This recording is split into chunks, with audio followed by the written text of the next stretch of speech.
Great to see. Okay, got it.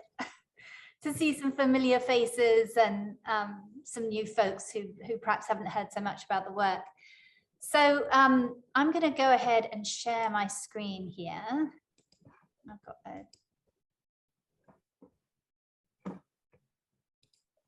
okay, is everyone seeing that okay? Yes. Thumbs up, fantastic. So the genesis for this book came about in the summer of 2020.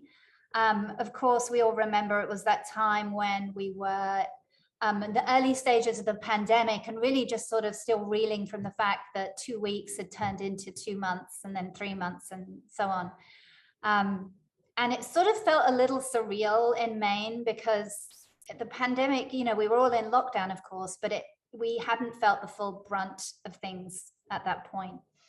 And we spend our summers on an island off the coast of Maine, and it's connected, it's called Deer Isle. And my husband's family have been there for a long time, and sort of a generational homestead, if you will. And we go there every summer, and it's really a place where you feel, you know, the land that time forgot a little bit. It's like old Maine. It's a very simple way of life. Things really slow down. But even that, you know, during that strange sort of liminal space that we were all inhabiting that summer, you kind of had this juxtaposition between feeling that you were having a normal summer because the pandemic hadn't really hit home, but then there was this uncertainty and this real sense of loss and isolation, even so. So it was interesting, and I knew that I wanted to make a project at that time. I always, you know, it's a very inspiring place for me. It's somewhere where I feel a deep connection to a sense of place and belonging and home, as well as a real sort of connection with the outside world, because I just spend all my time in the garden, and it's a very grounding place for me. So I knew I wanted, you know, I do a lot of work there when I'm there in the summers. But this, I knew it was going to be something different. And even at the outset of this body of work, I really felt, you know, I could see it in the book form. I knew who I wanted to work with in terms of a model. And I sort of had a really good idea about what I was looking to explore. But you know, I'm not so much a conceptual photographer in that I don't go out with a very sort of clear idea necessarily. I like to sort of work intuitively, but this was definitely a moment, sort of more of the more conceptual projects, simply because of, you know, where we were at that time. So a lot of the photographs in the book, you know, are really sort of dealing with that. There's a lot of sort of images, people looking outside from being inside. And the person I was working with was a friend of the family who's 17 at the time. And indeed, that was the working title of the book for a long time, because I was so interested in that sort of that moment in time for young people, you know, who were trying to think about the future and think about where their lives were going, and were just unable to do that, you know, without this sort of feeling of dread. And, you know, you couple that with sort of dealing with the grief over climate change. And, you know, it's a really hard time to be a young person these days, I feel. And I was just very fortunate enough to be working with someone who just brought such sort of grace and flexibility and willingness to work with me on this project, that it was a real gift. I did want to talk a little bit about as well the process of making this book. I think sometimes we sort of, you know, we don't get to see the nuts and bolts behind making the work. You know, you see the end product of this beautiful book, and, you know, it's a bit like a self-portrait when you see that final image and you forget, you don't see all the messiness behind it of the running to and fro to the camera. So I'm a big believer in really living with the work. You know, yesterday this book came out last fall, so that was a full, you know, over a year after I'd made the work, I'd photographed the work. And I think a lot of that for me is to do with, I've really had to sit with it and figure out what it was about for me. I knew I'd sort of spent this time and I'd sort of been exploring these ideas, but then sort of that synthesis and that the edit is a really integral part of the whole story for me. So I like to make small prints, and it's a great way of working with your images as someone who likes to work with books, because you can constantly shuffle them around and see what conversations are starting to emerge in the work. And so I do that a lot to sort of really get that rough edit, that rough sense of the sequence and the flow and the number of images in the book before I start sort of really committing something to InDesign. And InDesign for me is a way of, there's sort of a variety of different products that you can use to do the same thing. It's not that I'm looking to create the final book here. It's just creating a PDF that then I'm going to use to work with a book designer or a publisher to kind of really refine it. But it's a good way of sort of really understanding how the spreads are coming together.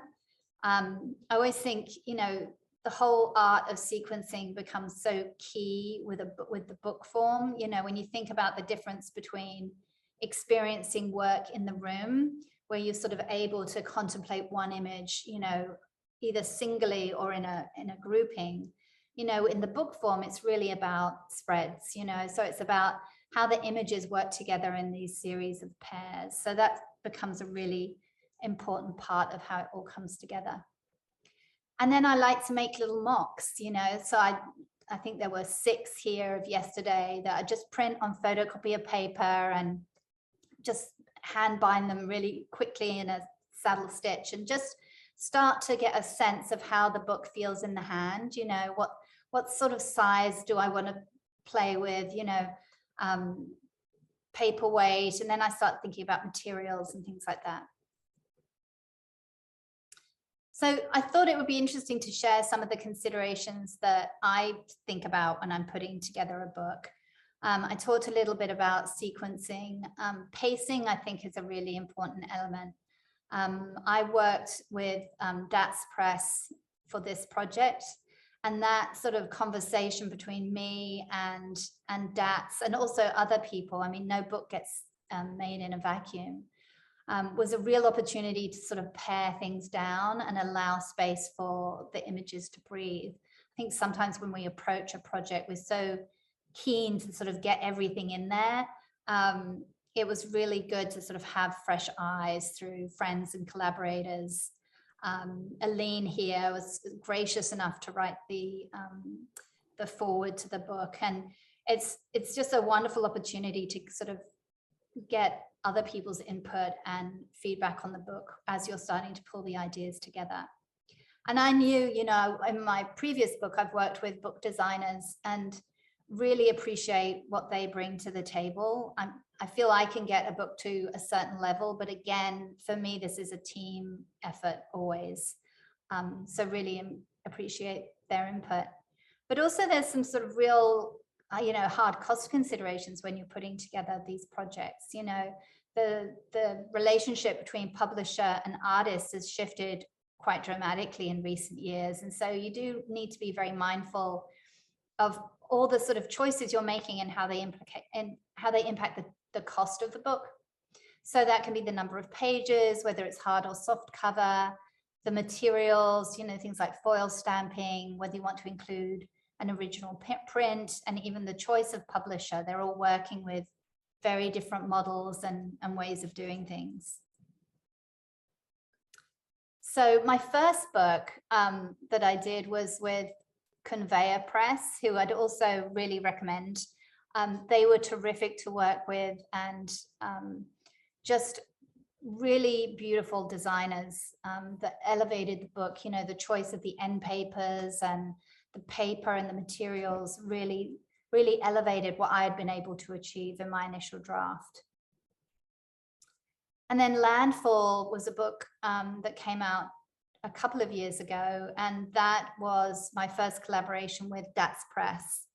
And this book was all about the islands off the coast of Maine, and I'd spent a number of months exploring them with a collaborator who was a painter, and we put together this project. And for me, this was really about how these islands represent a microcosm of time and place, because they're so isolated, and they move, their history moves ahead in fits and starts. And so I've always been very fascinated by the sense of history that you experience in those places.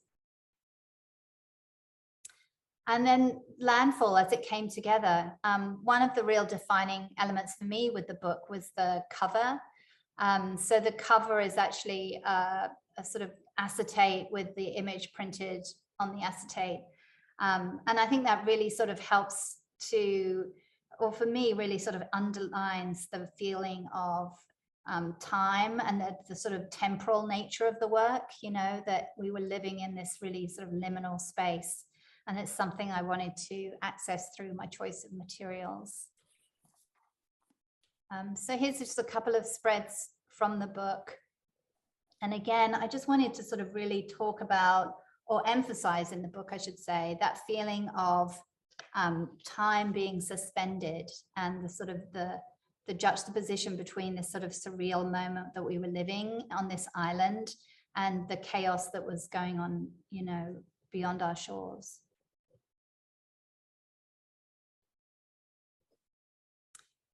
I often include poetry in my work, and sometimes, you know, with Just When I Thought I Had You, that played a larger role. It was a collection of poems and photographs. With Yesterday, I chose just to do, I really wanted the pictures to tell the story.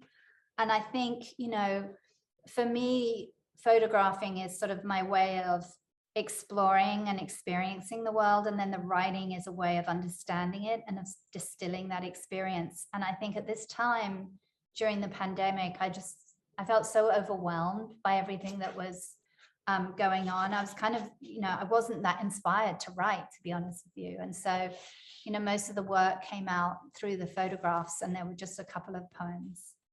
But I'd love to close by reading one of the poems, or the poem that comes at the end of the book. I came in from the garden, my hands dirty, my nails soiled, and I wept. For I'd been lost in the brambles, in the sweet now of doing, and had forgotten for a moment that the world was breaking and the people were dying. The memory came like a wave crashing over me, and I couldn't breathe for thinking of the world that is breaking and the people that are dying. But I returned to the garden, to the sweet now of doing, and I breathe the air, and I smell the earth, and I lose myself in the brambles.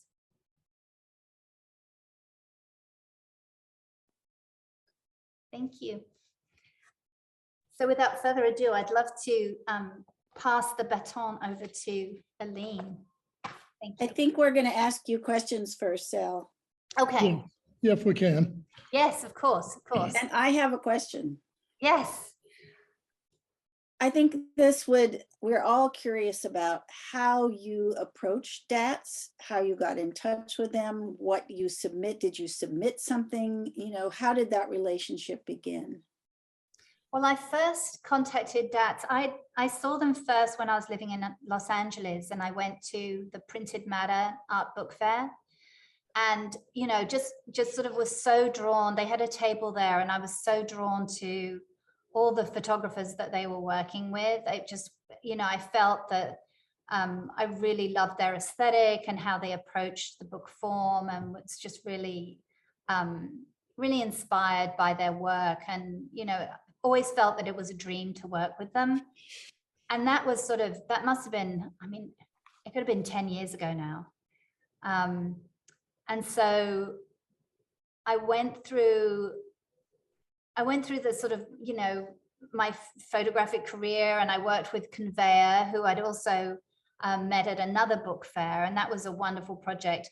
But DATS had always sort of been a bit of a dream to work with them. And so I think initially I just sent them an email with a PDF for Landfall, and just said, you know, I have this project, I'd love to work with you on it. And, you know, and then it's a question of sort of fitting in with their schedule at that point, because they have a roster of photographers that they're working with, 6 months to a year out. So, I would really advise anyone, if there's a publisher they want to work with, to sort of try and get on their radar as soon as possible, really, with your project. Anybody else have anything for Sal?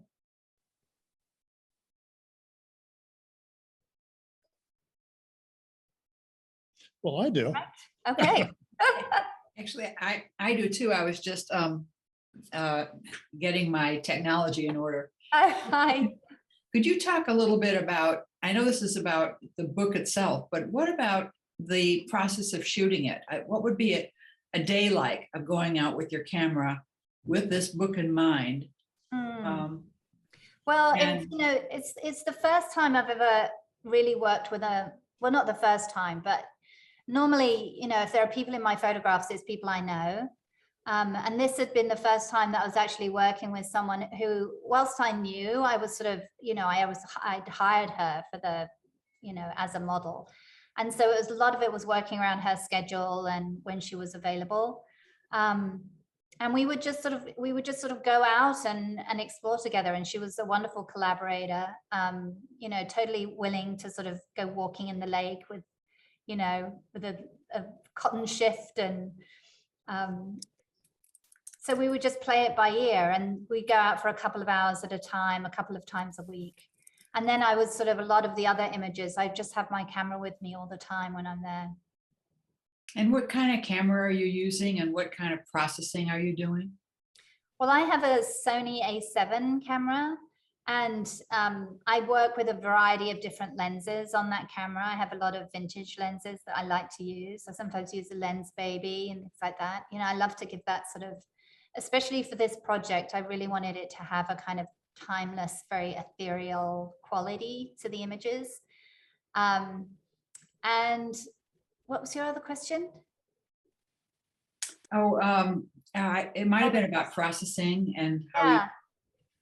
I don't do very much processing. I mean, I do, the images come in color, and then I make them into black and white. I love to have a little sepia. And this body of work, the prints for this body of work, I made as photopolymer gravures. I work a lot in platinum palladium for my printing, but I've become more and more sort of drawn to the photopolymer gravure part. I think you might be able to see my press in the back there, that big wheel. But I love the idea that with the ink just becomes part of the paper as opposed to being an emulsion that sits on the top. And the whole idea of, I think one of the reasons I'm so drawn to books is that I love the photographic object. I want to create something tangible and enduring. I sort of feel a visceral kind of reaction against, I should really be shooting in film, I'm sure, but I just love to create prints, and I love to create books as something tangible that can really endure. And so photopolymer gravure, I feel, is taking that to the sort of nth degree in terms of creating that sort of object. And in the editing process, did you struggle with one image over the other? I find editing I feel it's sort of the forgotten art, if you will. I feel it's one of those things that no one really talks about in photography. But for me, it's, I feel that there's an edit for the book, and then there's an edit for the portfolio. The portfolio, they're very similar, but there's a couple of differences between those two things. And then there's there's all these other images that I use in different ways. I love to make photographic objects and artifacts, and sometimes I'm always sort of diving back into that portfolio and finding images that maybe weren't right for the narrative of the book necessarily, or maybe didn't really sing as a 8x10 gorgeous gravure, but as a piece in an object, with as a repeating element, or in some other way. So I'm sort of always diving back in and tinkering. I find it's sort of really different, when you do your first edit, sometimes 6 months later you go back in and you're like, wow, that image is great. Why didn't I use that one? So I'm very organic about the whole thing, you know. Thanks. So I've got a couple questions. Yeah, shoot. One is on sequencing. When you do that, how do you do that? What do you see in a pair of photos, for example? For me, you know, a lot of times I look at colors that work, or it could be you know, an object or that type of thing. So, you know, is yours similar to that, or Absolutely. Yeah, absolutely, Jim. I mean, it's very much sort of that visual connection. It's purely visual, you know, it's not really thematic or anything. You know, my focus is purely visual. So there's like, you know, and there's certain sequences that I just totally fall in love with as well. You know, there's one where I think there's this girl, she's looking at these pins, and then it's followed by, you know, another image that, and I'm probably getting the order wrong, but this grouping of images has these sort of jewel-like moments on netting over raspberries. And then there's another one, which is these small plates, like in a vegetable garden, you know, sort of to ward off the crows. And so this is this repetition of the small circles, these small white circles, and then the draping on the raspberry bushes is picked up with the draping over something else. And so it's just this sort of ongoing conversation, but it's purely visual. Like it's much more about shape and line. right? You know, whereas I feel in the room, you know, when I was sort of sequencing it for the show, that sort of felt differently. I mean, we did actually sort of put them up in pairs as a little nod to the book, but then it sort of, you know, became much more about looking at the wall and looking at how the darker images and the lighter images, like the conversation in tonality much more than about sort of shape and sort of graphical elements. Very good. Yeah. Thanks for that. The second question is how. I mean, when you go to a publisher, there's an expense involved. You know, it could be a large expense. It could be a much more reasonable expense. That type of thing. How successful financially do you find this?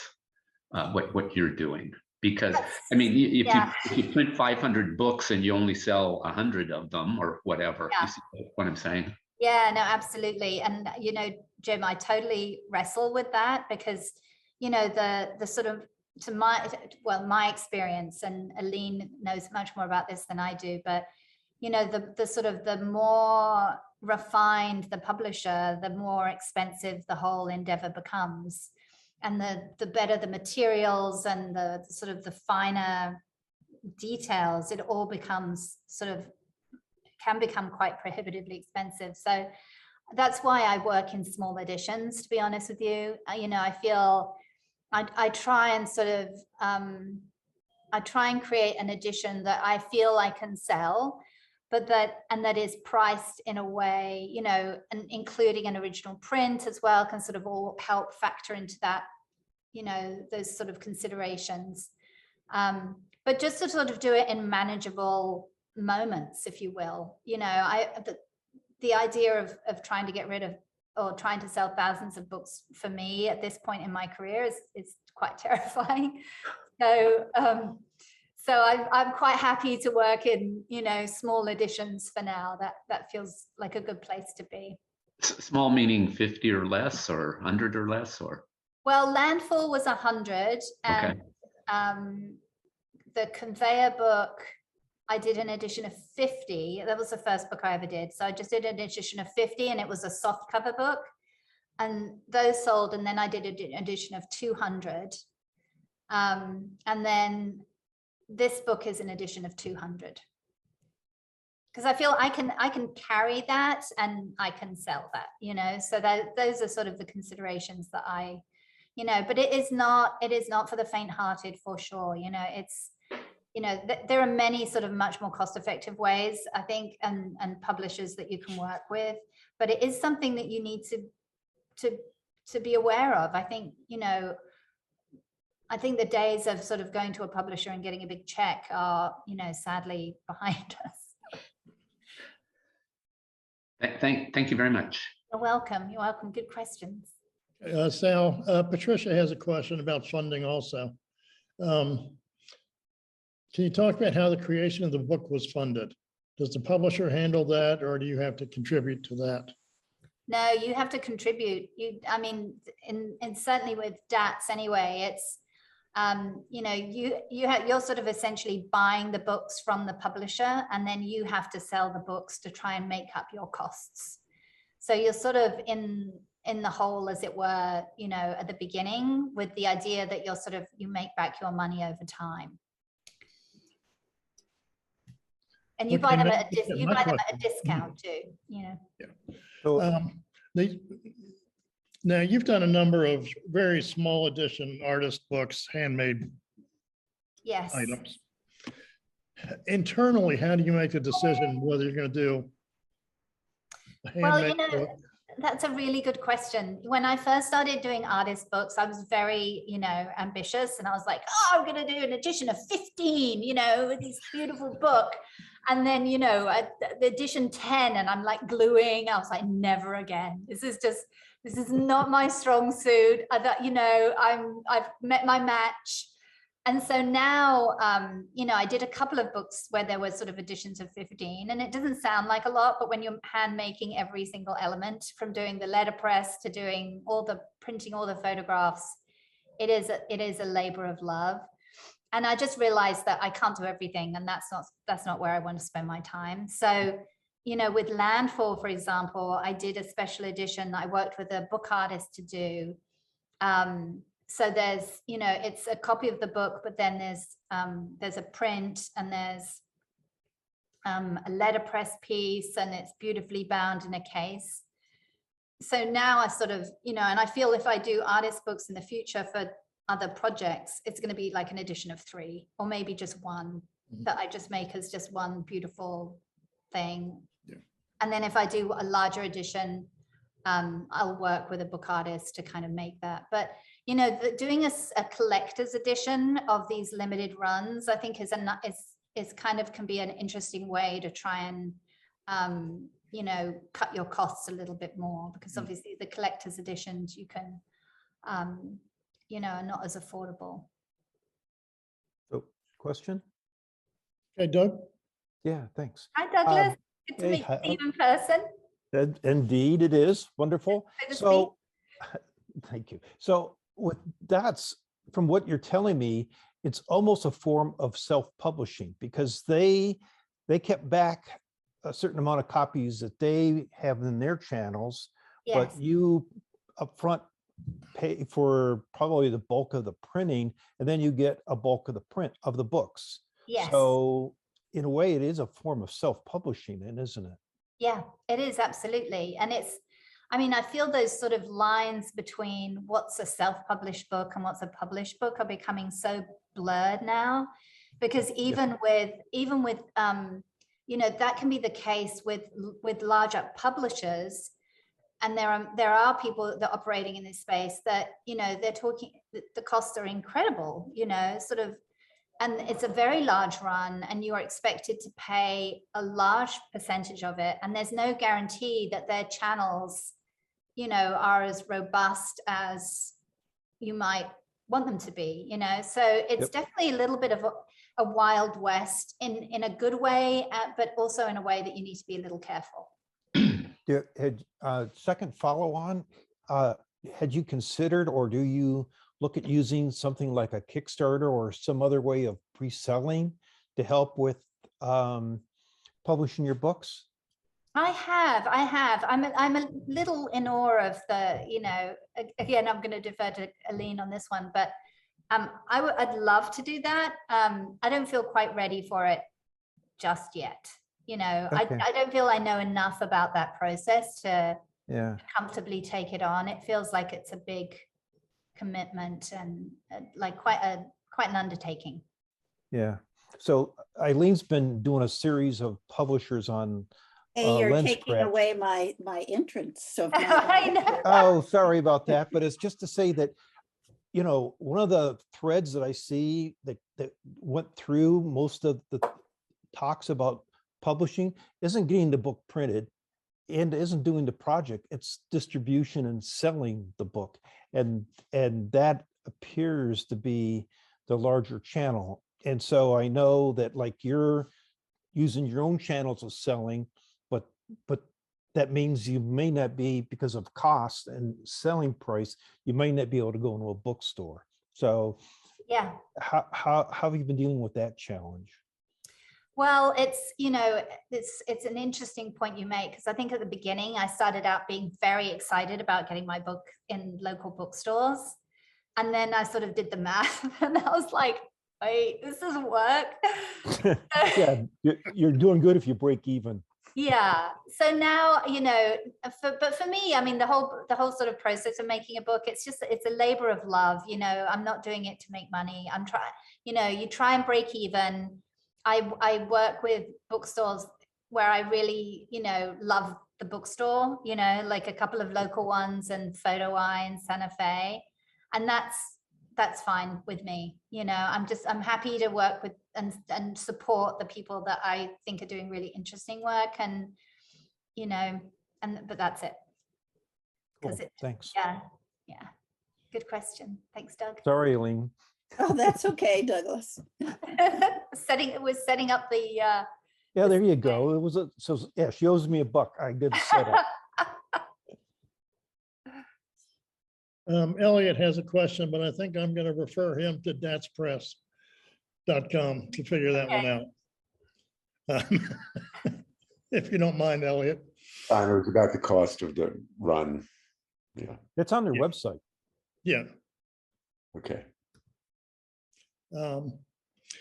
So Sal, where is the best place to get your work?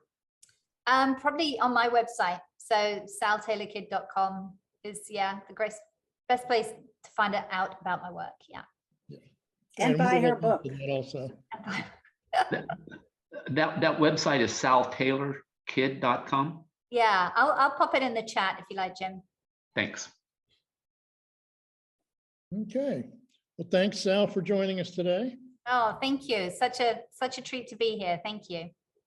And we'll pass the baton over to Aline. Thank you, Michael. Thank you so much for inviting me and pairing me with the perfect companion for today's talk. Sal and I have been in conversation a lot over the last month, so this is really fun. And I want to thank Douglas Stockdale for being here from the Photo Book Journal. I hope you all know about his site and you visit it and continue your love of books. So today, the whole point of when about was to promote my new book with Peanut Press, and the book has sold out, so I don't need to promote the book. But so I thought I'd instead just share my journey with books and give you some insights about all of that and maybe inspire you to get your work onto the page. So I'm gonna share my screen.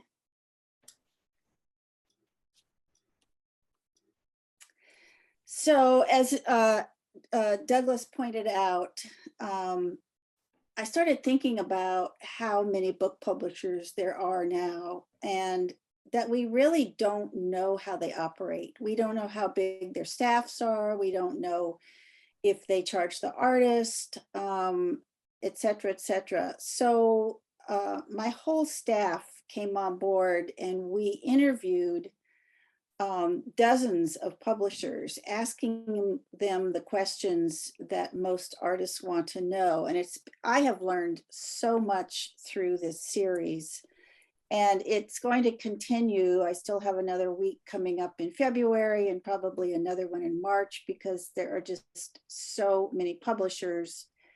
And as I was telling Michael and Sal earlier, there's publishers that I can't seem to get to respond to my emails, like Aperture and Mac, because they're such large publishers.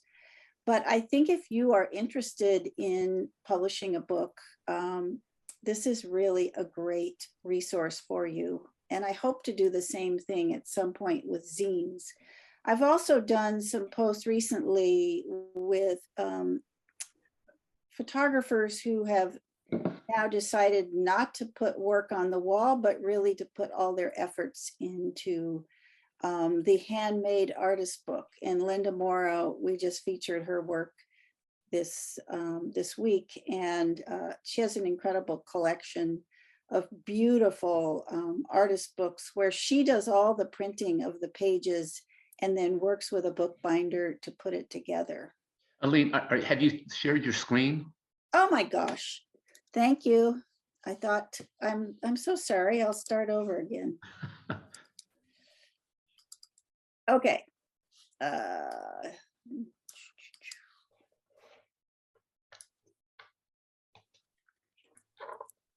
So here's the publisher spotlight on Lens Scratch. And if you go to the Lens Scratch, if you go to the Lens Scratch page and you go to where it says features, you can pull down, and the very first listing is the publisher spotlight. So you'll get all of those posts in one place.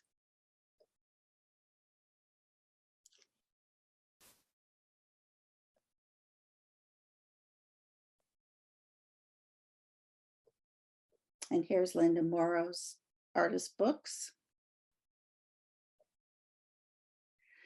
So when I wanted to create a book in the very beginning, about 10 years ago, I discovered a site called MegCloud.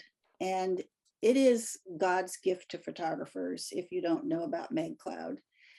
It allows you to produce a book or a magazine or a zine at a very low price. And many artists use MegCloud as sort of the initial outlay for their projects. For instance, Nancy Barron started with a MegCloud and then ended up having Carer publish the book. But I think it allowed Nancy to begin to sequence the work, to play with the work. And that MegCloud probably cost about $8. So you're not spending a ton of money, but you're able to sequence your work and see how it flows. And for example, I just got Lydia Panis's beautiful new book, which is, the cover is all white satin, which I thought was fabulous with the idea of Sleeping Beauty. But she also had a MegCloud that preceded this book, and it was also used for a exhibition catalog. Many people, and in all of my classes, I encourage students to get their work into this form. Make every project they make, they put it into a MegCloud and see how it sequences. MegClouds are also fabulous as show catalogs, and these were two exhibitions that I was in that we produced catalogs to be sold at the show. So we might have sold these for $15 each. And it's also just a wonderful keepsake and memory of a group experience. Many of my workshops, we create MegClouds in the workshop. When I taught in France in 2019, we put together a MegCloud of all the participants' images. And so we also had a wonderful keepsake of that experience. Joseph Holmes, who is an editorial photographer, every Christmas comes out with his photo annual, and it's printed through MegCloud. And I probably have at least 10 or 12 years of these, and he just puts in the photographs that he thinks were the best ones he took that year. And he sends them to curators and to editors and to friends and family. And it's just sort of his way to check in with people and let them know what he's doing. And I think this is really a really smart marketing idea. So this was the first book that I ever created. It was just a collection of really quirky photographs. And I have a very quirky sense of humor, and it was just kind of fun for me to put something all together. And you know, I sell these for $15. They're 8x8. And then my next Meg Cloud book was from my series Counting to 10 in French. And I had a lot of French teachers purchase this book because it's a humorous book. So those were my two books for a long time. Book publishing was still, 10 years ago, it was still, it wasn't as friendly as it is now, and there weren't as many opportunities, but I had this is yet one more Meg Cloud that I created. I've written a children's book about this very strange doll. And so that I'm hoping to get out in actually hard book cover form. But in 2014, the Magenta Foundation in Toronto approached me and said, we would like to publish. Muro. It's an app. Miro, Muro. M-I-R-O. Susan, I think you should mute yourself. Anyway, the Magenta Foundation reached out to me and they said, we would like to publish a retrospective monograph. And, that's like winning an Academy Award when the publisher comes to you and offers you an amazing book. They wanted to do a trade edition, and we ultimately did a special edition. This is a bright orange case that pulls out, and there's a leopard skin book inside. And the special edition comes with a print. But to make that happen, of course, I had to raise funds.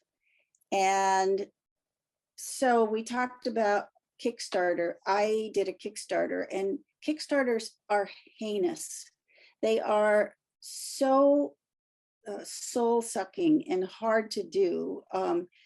It's like you're publicly begging for money, and that it's just, I just had a really hard time with it. You also have to come up with all these different awards. You sell work, you sell postcards, you sell mentor sessions, you sell everything you can think of to raise money.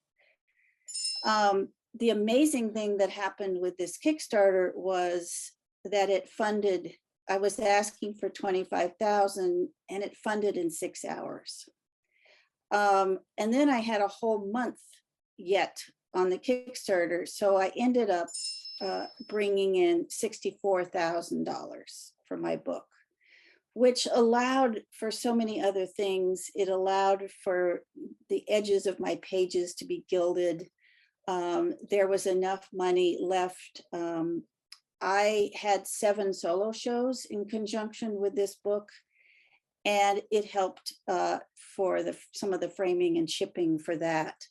But it was incredibly daunting, and I just want to show you what pulled up in front of my house. Now, Magenta Foundation is a Canadian organization, so they wanted me to handle all the shipping in the US, and that was the bulk of my purchases. So this pulled up, and they began to unload the truck.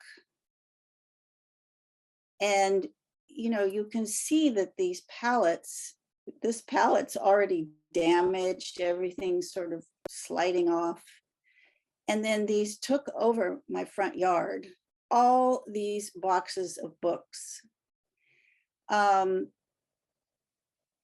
was not on press. This book was printed in China. So I remember I had to wait till no one was home, and I got the book out and I went into the living room and sat down, and then I burst out crying because it was okay.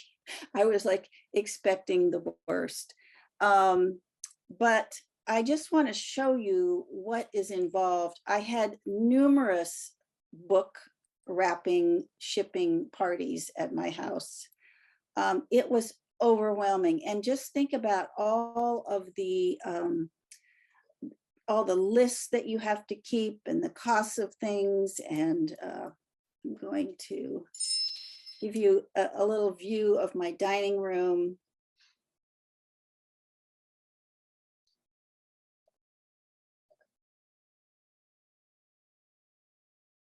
And this went on for about 2 months. And I still have books. They published, I think, 2,000 books.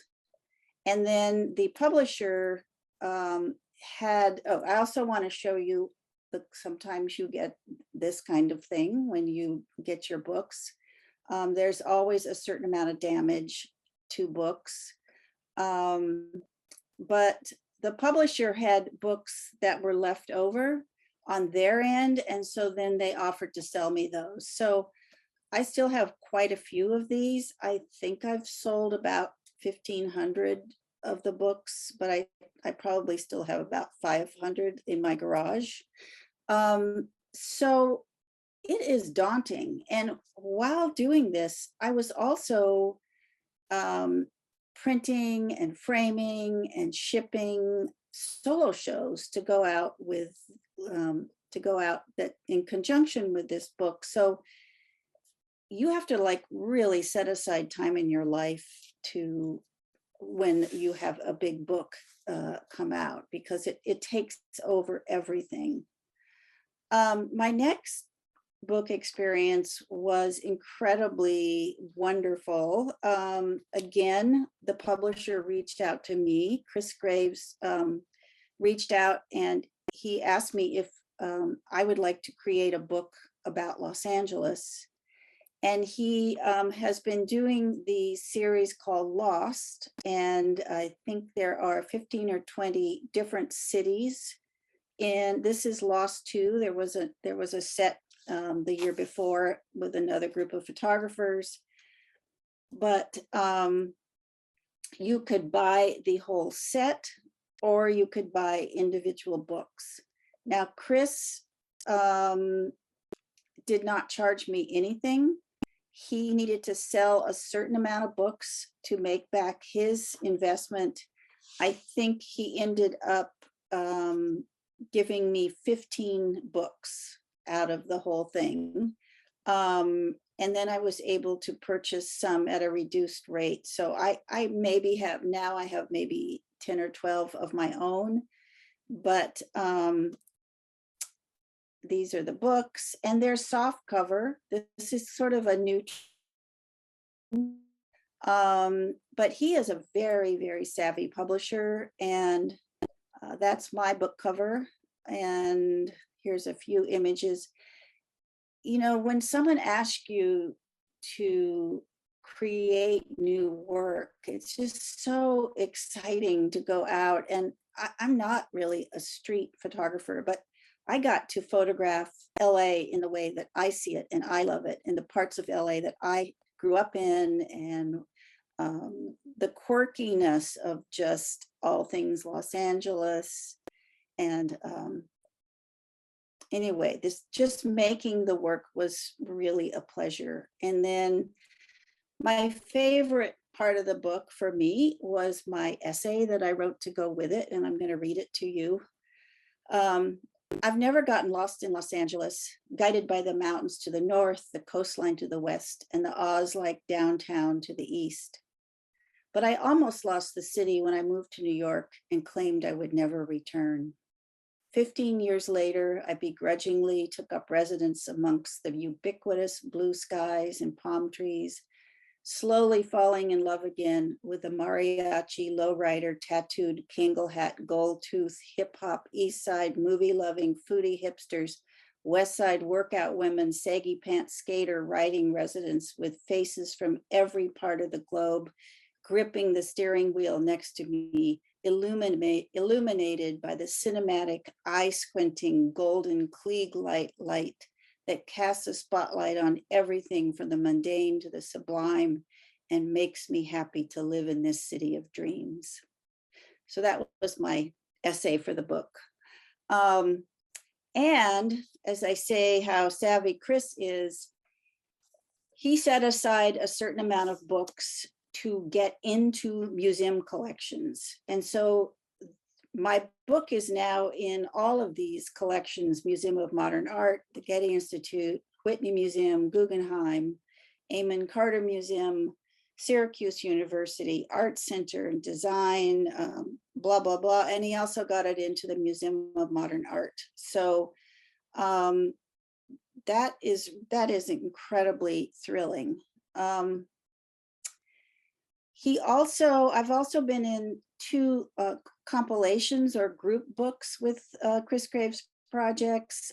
He produced a book called On Death, and both of these were calls for entry. Like, he put the call out and he asked for images.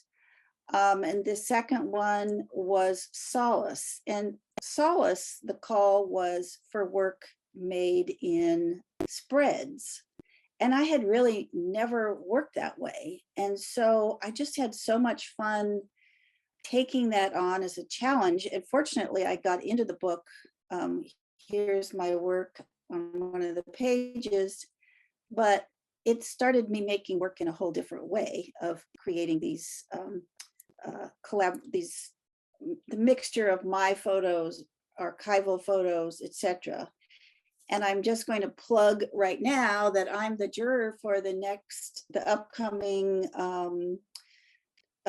exhibition at the Southeast Center of Photography, and the call is for conversations with the archive. So this is the kind of thing we're thinking about, where you combine old photos with new photos, go back to your family photos, etc. Another wonderful compilation book that I had work in was Odette England's Keeper of the Hearth. I was really thrilled to be part of her effort. And then I've been on the site A Knew Nothing for a long time, and they asked curators to come in and create collections from the website A Knew Nothing. And fortunately, my work went into one of these books. And my work also last year was in the California Love, a visual mixtape, which was all tons of photographers making work about California as a compilation. So the recent book is through Peanut Press, and they have a really interesting way of working. They select 8 artists a year, and they're really looking for projects that are not necessarily narrative, that are really specific. Maybe you have a project that is only 20 images and that's where it ends. And so their idea is to create these all at the same time, sell the book for $125. It comes with a print, and they do them in editions of 100. They have to sell 90 to make back their cost. So there was no cost to me as a participant. And then they give me 10 to sell. And then there was an additional 10 that is out of the edition that I can give to family and friends, etc. My only cost for this was the cost of printing 100 of those images. I could have done it myself, but I did pay to have someone do it, and it was about $600. So I can use those 10 books that I am allowed to sell to make back that money. I have to state really clearly, there is no money in book publishing. No artist will ever come away with a profit. You will either break even or you will be in debt. And that's just the way it is. So here's David Carroll and Ashley. These are the publishers. Here's my book. And I do love that they picked a pink for me. I just, I love the color. This was the image that comes with the book.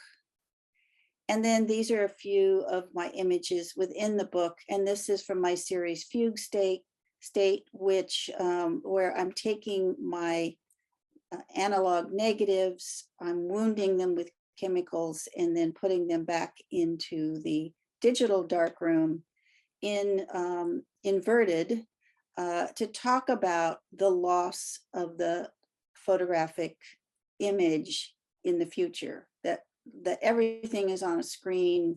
No one is taking family photos and celebrating them like they have in the past. And we're really going to be losing our photographic histories.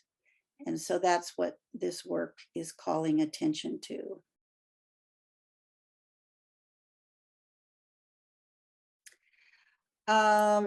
Another big trend in bookmaking is are zines. These are 3 zines that I purchased in the last few months. Lori Pond, Sarah Christensen, and Jeff Phillips. Jeff Phillips is sort of the zine master. And if you are interested in doing zines, go to his website. He gives it all away. He has lectures, he has templates, he has resources. He's incredibly giving in that way. And zines are a great way to just tell a little story or have some fun with a publication. It's something you could sell on your website, and your financial outlay is very, very low. And then there's actually, I just thought I'd share Stella Kramer's new publishing effort. She's publishing zines, and each zine is a different artist. So it's a much less expensive way to celebrate people's work. But this is really, I think they're really beautifully printed and presented. So something to think about. This is just a possible zine that I might want to do in the future. And that's it. But I think the point that I want to make is I don't know, there's just no money to be made. You just have to do it because you love books. And am I out of screen sharing? Yes. Okay, good. Yes, you are. So I just wanted to take you through sort of my journey, but I also wanted to encourage you to think about alternatives to like major publishing through MegCloud and zines and other ways. There's a wonderful press called Edition One. I think you're required to publish 100 books through them, but it's also at a very reasonable price and it's beautiful quality. So, there's a lot out there. I just think we are at a moment in time where it's critical that we get our stories onto the page rather than onto the wall. I mean, that book will follow you, will follow your children, will follow your grandchildren through generations where the work on the wall isn't going to necessarily do that. So something to think about.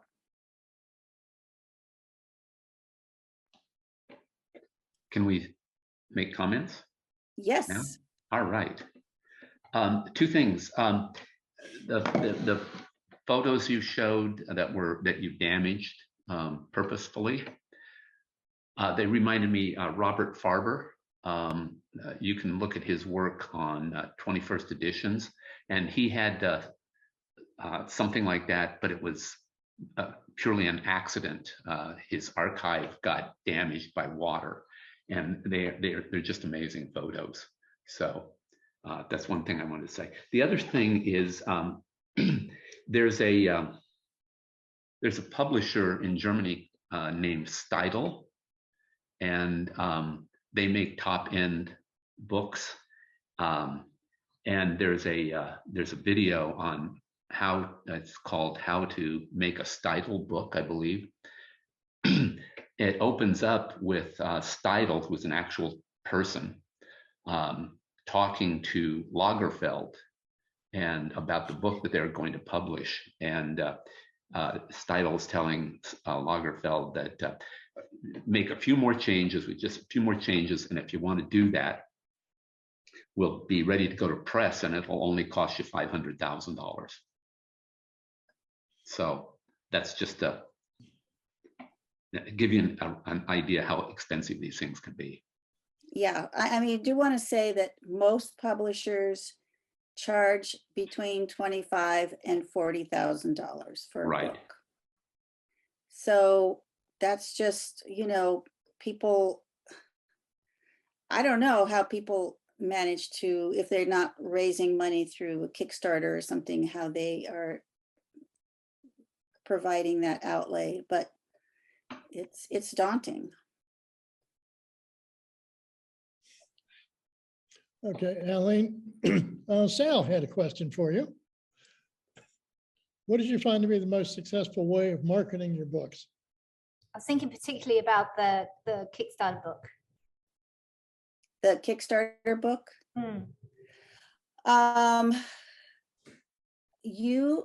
Everyone, and people in my classes have heard me say this, start your damn mailing list right now. Like, write down every person that has ever sent you an email and put them on your mailing list. Because when something like this happens, or you have a show or whatever, you may not have been doing that. You should have several hundred, maybe up to 500 people on your mailing list. And you get emails all the time from organizations. So why can't you send them an email? Right. So that's the first, is to really, really beef up your mailing lists. Start doing newsletters maybe twice a year. You don't have to do them that often. And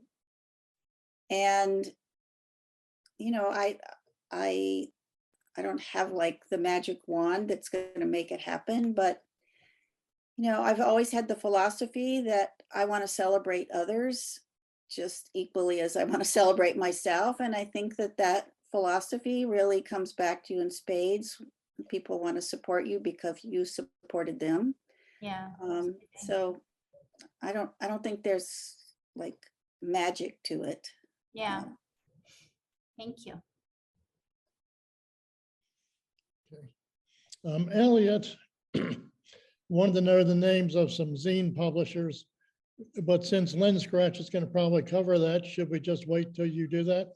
No, what you should do is go to Jeff Phillips' site, because he has them listed there, and template on his site. So you can even start fooling around with a template there. So, I mean, his site is just a gold mine. Okay. Aline, you and Sal talked about two different publishers. Sal, very high-end DATs, and you, what is it, Meg Cloud. MagComp, I guess it is. Meg Cloud. Besides person to person, like Sal mentioned, the chemistry between you, how do you decide that it's good enough to use something like MagComp or Zine? It's magazine cloud sharing, so it's Meg Cloud. Oh, Mag Cloud, I'm sorry, Mag Yeah, Cloud. just so that'll help you remember. I felt like the work that I put in my Meg Clouds was sort of fun and irreverent, and it didn't feel like it needed to be a very formal book. But as I say, many of my students use Meg Cloud as the sort of the beginning template for creating a more important book. So it can be used for lots of things. And there's a lot of magazines, I believe, Don't Take Pictures. If anyone subscribes to that, that's a Meg Cloud. So they are producing their magazine through that site. I think there was a question, what's the difference between a magazine and a zine? A zine is a little more sort of not homemade, but it's in the history of zines. Everyone was just making things with Xerox. It was very disposable. It was sort of what, I mean, I was making zines in college that were just stapled together. When I go to the Printed Matter Art Book Fair and you go into the sort of the zine room, everyone has been up all night in their bathroom, you know, stapling books. I mean, it's very DIY, where a magazine is a little bit more formal. But today's zines are pretty great. The printing is wonderful. So.